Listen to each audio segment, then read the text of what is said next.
Welcome to today's Catholic Daily Readings from Christus Dominus Bread of Life. A reading from the letter of St. Paul to the Colossians.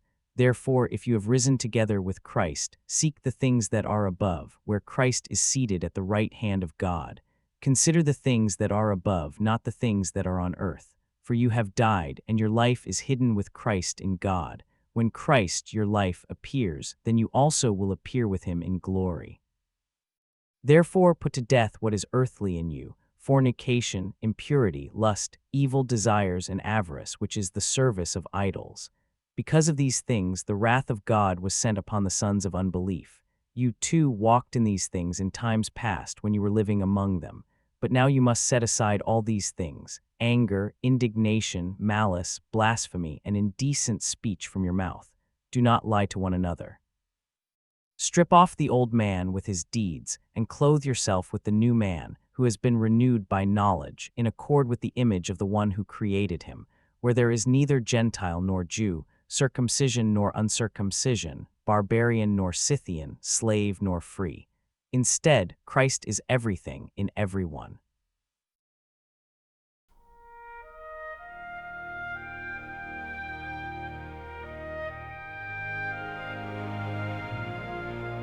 The Lord is compassionate toward all his works. His mercy is over all that he has made. The Lord is faithful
A reading from the Holy Gospel according to Luke.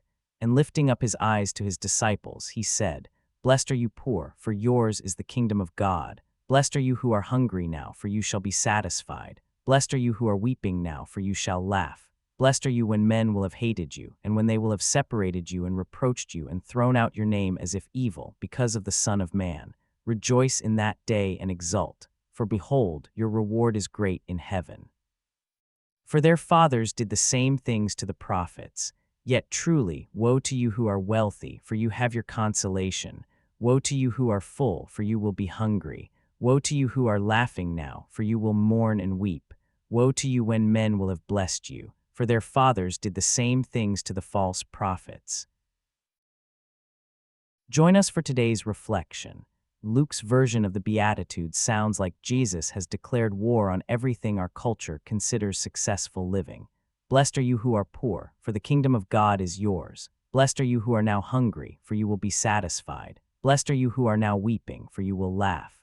Then come the woes that target exactly the conditions most people spend their lives trying to achieve. Woe to you who are rich, for you have received your consolation.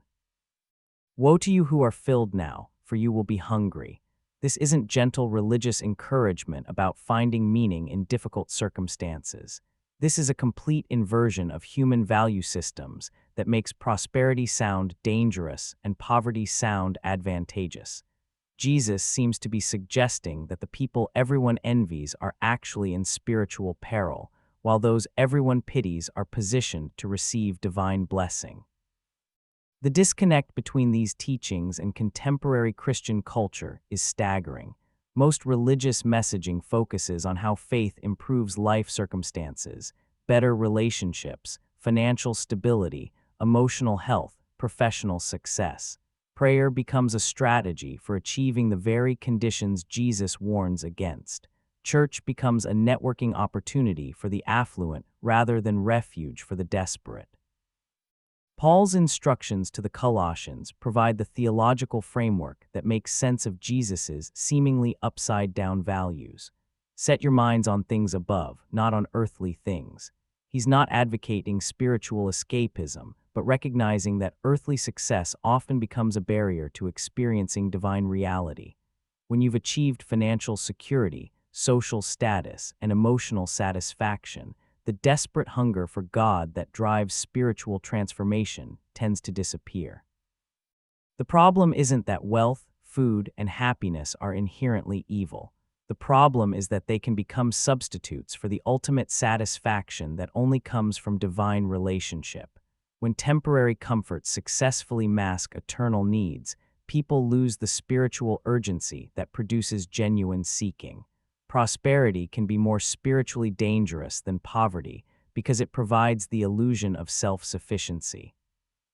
This creates a profound challenge for anyone trying to follow Jesus from within comfortable circumstances.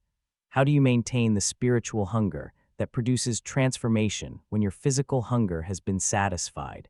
How do you cultivate dependence on God when your bank account suggests you don't really need divine provision?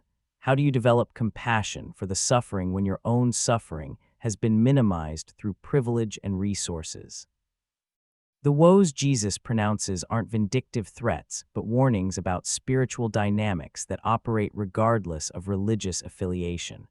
Woe to you who laugh now, for you will mourn and weep. This isn't God planning to punish happy people, but recognition that superficial happiness often prevents the deep spiritual work that produces lasting joy. When life is going well enough to avoid serious questions about meaning and purpose, spiritual growth stagnates. Paul's call to put to death whatever belongs to your earthly nature becomes crucial for anyone serious about spiritual development while living in prosperity. This doesn't mean rejecting all earthly good, but refusing to let earthly success become the primary source of identity and security. It means maintaining the spiritual poverty that keeps you desperate for God, even when material poverty isn't forcing that desperation. The challenge intensifies when you realize that most religious communities have been captured by the same value systems Jesus is critiquing. Churches celebrate members who achieve conventional success and subtly marginalize those struggling with the poverty, hunger, and weeping that Jesus declares blessed. The people Jesus says are positioned to receive the kingdom often feel unwelcome in communities claiming to represent that kingdom. This reversal of values explains why Jesus' ministry attracted prostitutes, tax collectors, and social outcasts while threatening religious leaders and successful citizens. Those who had been crushed by earthly systems were ready to hear about divine alternatives. Those who had succeeded within earthly systems had too much invested in their current arrangements to welcome radical spiritual restructuring. The Psalm's declaration that the Lord is compassionate toward all his works provides the bridge between divine judgment and divine mercy. God's war against success isn't hatred of prosperity, but love for people trapped by prosperity's spiritual limitations. The woes are warnings meant to produce the humility that makes blessing possible, not punishments designed to destroy those who have achieved comfort.